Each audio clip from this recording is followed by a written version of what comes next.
Welcome to footballgameplan.com, where football makes sense. I'm Memory Hunt, the czar of the playbook. Bring you our 2013 CFL Week 4 preview between the Toronto Argonauts and the Winnipeg Blue Bombers. So let's take a look at some keys to victory for both teams, starting with Toronto.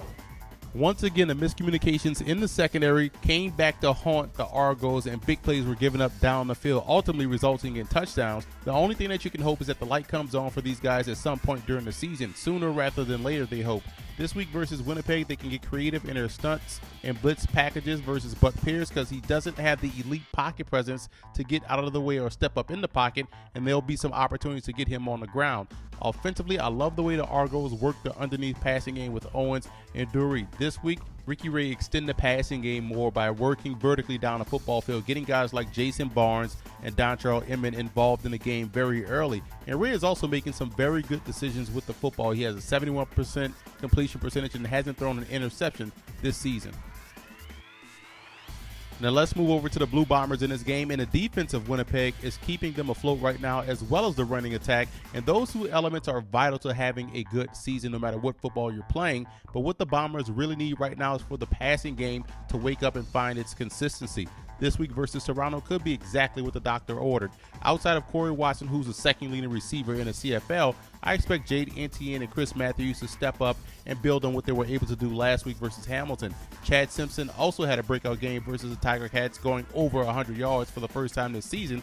Granted, 75 of which were on one run, but still over 100 yards nonetheless. Defensively, they suffered a huge blow with the loss of Terrell Parker, who's going to be out for the season, and you're looking at still one of the best defenses versus the run. This week, I would strongly suggest they go more zone than man versus Toronto because of their ability to hit those crosses with consistency. You want to make sure you sit back, rally up, make the tackle, don't give up anything deep, and Toronto will try to work the game horizontally. If they can make those plays, get off the field on second down, they can win this ball game.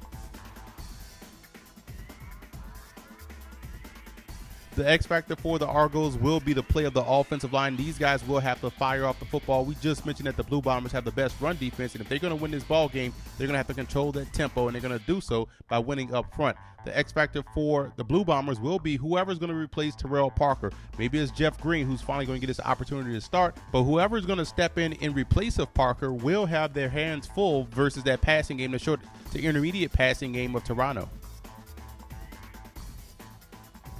I like the Argos to win in a close one on the road. The reason why I can trust their passing game more so than I can trust Winnipeg, I know both defenses will come to play, and if Winnipeg is going to win this game, it's going to have to be through the air, and right now you can't put faith in what they're doing throwing the football.